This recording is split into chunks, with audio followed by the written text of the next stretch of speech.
নমস্কার বন্ধুরা, দীপান্বিতাস কিচেনে সকলকে স্বাগত। আজ বানাচ্ছি ঘরোয়া পদ্ধতিতে দাদা বৌদি স্টাইলের বিরিয়ানি।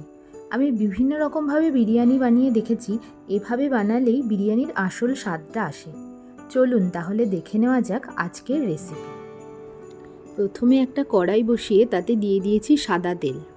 তেলের মধ্যে দিয়ে দেব 1 চামচ ঘি। তেল আর ঘিটা গরম হয়ে এলে তার মধ্যে দিয়ে দেব আগে থেকে পাতলা করে কেটে রাখা পেঁয়াজ। গ্যাসের ফ্লেম হাই রেখে পেঁয়াজটা ভেজে নেব। পেঁয়াজের এই বাদামি কালারটা চলে এলে তখন হাফ পেঁয়াজ আমি বেরেস্তার জন্য তুলে নেব।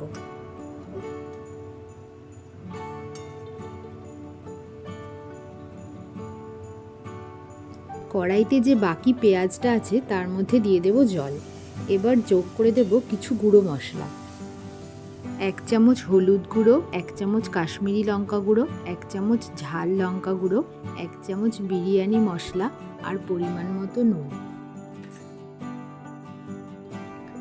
এবারে এর মধ্যে দিয়ে দেব আগে থেকে কেটে রাখা আলু।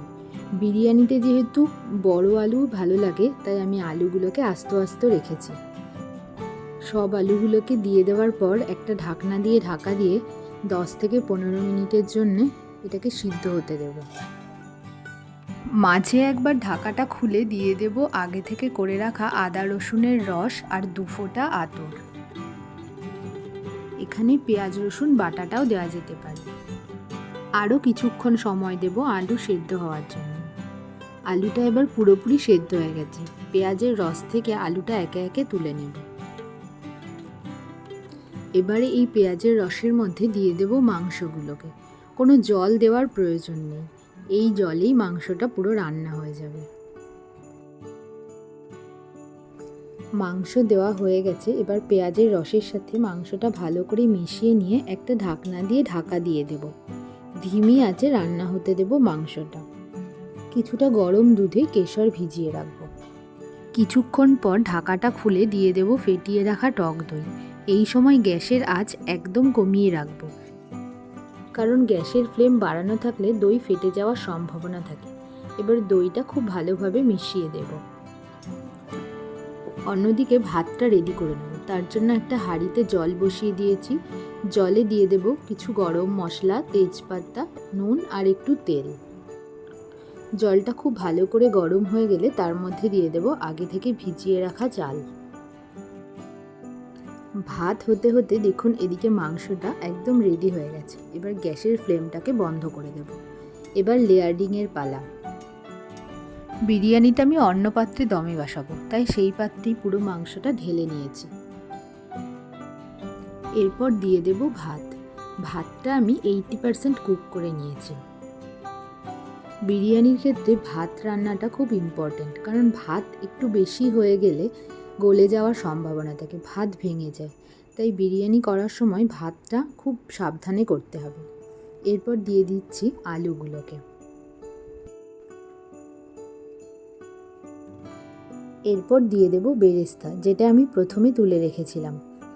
তারপর দেব কিছু ধনেপাতা আর পুদিনা পাতা কুচি। এখানে আমরা ধনেপাতা পুদিনা পাতা বিরিয়ানিতে পছন্দ করি, তাই দিয়েছি। আপনারা চাইলে স্কিপ করতে পারেন। তারপর দিয়ে দেব বিরিয়ানি মশলা। এরপর দেব মাংসের গ্রেভি, যেটা মাংস রেডি হওয়ার পর সেখান থেকে আমি খানিকটা তুলে রেখেছিলাম। এরপর বাকি ভাতটা দিয়ে দেব। এরপর দিয়ে দেব 1 চামচ বিরিয়ানি মশলা আর কেশর ভেজানো দুধটা। এরপর একইভাবে আবার দিয়ে দেব বেরেস্তা আর ধনেপাতা পুদিনা পাতা কুচিটা। সবশেষে দিয়ে দেব আরও একটু গ্রেভি আর কেওড়া জল গোলাপ জলের মিশ্রণটা।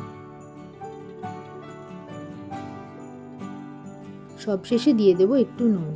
যেহেতু ভাত রান্নার সময় নুন দিয়েছিলাম, তাই আমি লেয়ারিংয়ে আর নুন দিইনি।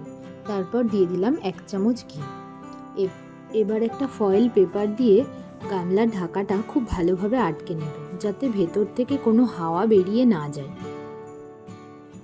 এবার গ্যাসে একটা চাটু বসিয়ে কিছু সময়ের জন্য গরম করে নেব। তার উপর বসিয়ে দেব বিরিয়ানির গামলাটা। 25 থেকে 30 মিনিট মতো দম দেব। প্রথম 10 মিনিট হাই ফ্লেমে, পরের 20 মিনিট লো ফ্লেমে। দম দেওয়া হয়ে গেলে কিছু সময় রেস্টে রেখে দেব। চলুন এবার খুলে দেখা যাক বিরিয়ানি কেমন তৈরি হলো। বিরিয়ানি একদম পারফেক্টলি রেডি। এবার সার্ভ করার পালা। এখানে যে কালারটা দেখছেন এটা পুরোটাই ন্যাচারাল, কারণ আমি কোনো ফুড কালার ইউজ করিনি। বিরিয়ানি রান্নার মতো কাটাটাও খুব গুরুত্বপূর্ণ জিনিস। ভালোভাবে মেশানো না হলে মশলাযুক্ত ভাত আর সাদা ভাত সবাই সমানভাবে পাবে না, সেই জন্য ভালোভাবে মিশিয়ে বিরিয়ানিটা সার্ভ করতে হবে। বাড়িতে এভাবে ট্রাই করে দেখুন, অসম্ভব ভালো খেতে হয়। ভিডিওটি কেমন লাগলো কমেন্ট করে জানাবেন। ধন্যবাদ।